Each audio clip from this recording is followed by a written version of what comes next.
यहाँ पर देखिए 12वां प्रश्न क्या दिया है। संख्याओं की उस सूची के प्रथम 24 पदों का योग ज्ञात कीजिए जिसका nवां पद an बराबर 3+2n से दिया जाता है। ओके, तो हमें क्या करना है, हमें जो है उस सूची का प्रथम 24 पदों का योग ज्ञात करनी है। यानी कि हमें क्या करना है, 24 पदों का योग करनी है जिसका nवां पद क्या है, 3+2n है। ओके, तो चलिए इसे जो है हल करते हैं। देखिए हमें क्या दिया प्रश्न में, हमें जो है nवां पद का मान दिया। किसका मान दिया है, nवां पद। ओके, तो देखिए nवां पद, ठीक, nवां पद का मान हमें दिया हुआ है। ठीक है, यानी कि an का मान क्या दिया है हमें, तो हमें जो है an का मान दिया हुआ है 3+2n। ओके, तो देखिए जब nवां पद का मान क्या है, 3+2n, तो एक पद का मान क्या होगा, तो एक पद का मान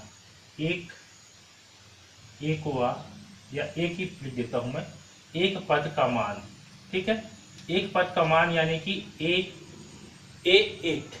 तो a1 बराबर क्या होगा, जहां n है उसके स्थान पे हम क्या लिखेंगे, 1 लिखेंगे। ओके, तो एक पद का मान होगा 3+2 इंटू 1 होगा, 3+2 इंटू 1 होगा, यानी कि a1 का मान होगा 3+2। ओके, तो a1 का मान हमें क्या प्राप्त होगा, 3+2 का मान 5। तो हमें a1 यानी कि a का मान प्राप्त हुआ 5। ओके, इसी प्रकार से दूसरा पद का मान क्या होगा, दूसरा पद यानी कि a2, तो a2 का मान होगा 3+2 इंटू 2, जहां n है उसके स्थान पे क्या लिखेंगे, 2 लिखेंगे, क्योंकि हम दूसरा पद का मान निकाल रहे हैं, यानी कि n बराबर क्या होगा, यहाँ पर 2 होगा। ओके, तो यहाँ से हमें a2 का मान क्या प्राप्त होगा, तो 3+2 इंटू 2 यानी कि 4, तो a2 का मान क्या होगा, 7। तो यहाँ से हमें a2 का मान प्राप्त हुआ 7। ओके, अब देखिए यहाँ पास पहला पद क्या होगा, तो पहला पद होगा a1 यानी कि 5। ओके, और हमें सार्वंतर क्या प्राप्त होगा, हमें सार्वंतर d बराबर a2 माइनस a1 प्राप्त होगा।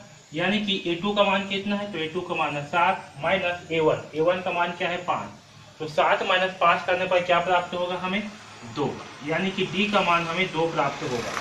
ओके, d का मान हमें क्या प्राप्त होगा, d का मान जो है हमें 2 प्राप्त होगा। ओके, और देखिए हमें प्रश्न में क्या दिया, प्रथम 24 पदों का योग ज्ञात करता है।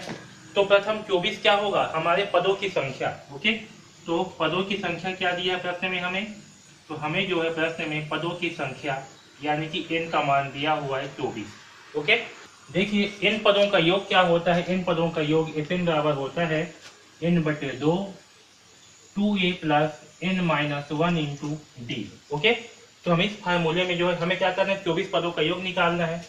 तो 24 पदों का योग क्या होगा, 24 पदों का योग यानी कि S24 बराबर n/2, n का मान क्या है 24। ओके, n का मान क्या है 24, क्योंकि हम 24 पदों का योग निकाल रहे हैं। तो यहाँ होगा 24/2 2 इंटू ए का मान क्या है, तो हमें ए का मान a1, ए का मान क्या प्राप्त हुआ है 5, तो यहाँ होगा 5 प्लस n-1, n का मान क्या है, n का मान है 24 माइनस 1 इंटू डी का मान क्या प्राप्त हुआ है हमें, डी का मान जो है 2 प्राप्त हुआ है, तो यहाँ होगा इंटू 2। अब इसे आगे हल करते हैं, तो 2 एकम 2, 2×12 24। ओके, तो यहाँ से n24 बराबर क्या होगा, 12 इंटू 5 दूनी तो होगा 10 प्लस 24 में 1 घटाएंगे तो क्या प्राप्त होगा 23, तो यहाँ होगा 23 इंटू 2। ओके, और यहाँ से इस 24 का मान होगा 12 10 प्लस 23 इंटू 2 का मान क्या होगा, तो 23 इंटू 2 का मान होगा 3 दूनी 6, 2 दूनी 4, इतना होगा 46, तो यहाँ होगा 46। ओके, और यहाँ से अगर हम इस 24 का मान निकालें तो क्या होगा, 12 10 प्लस 46 क्या होगा 56।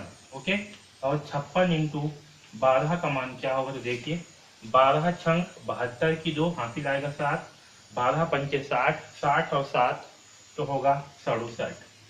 तो S24 का मान यानी कि S24 का मान होगा 672। ओके, तो ये 672 क्या है, 24 पदों का योग है। ओके, यानी कि 24 पदों का योग क्या होगा, तो 24 पदों का योग होगा 672। ओके, तो इस प्रकार से जो है हम इस प्रश्न क्रमांक 12 को हल करेंगे। 24 पदों का योग कितना होगा, 672 होगा। ठीक है।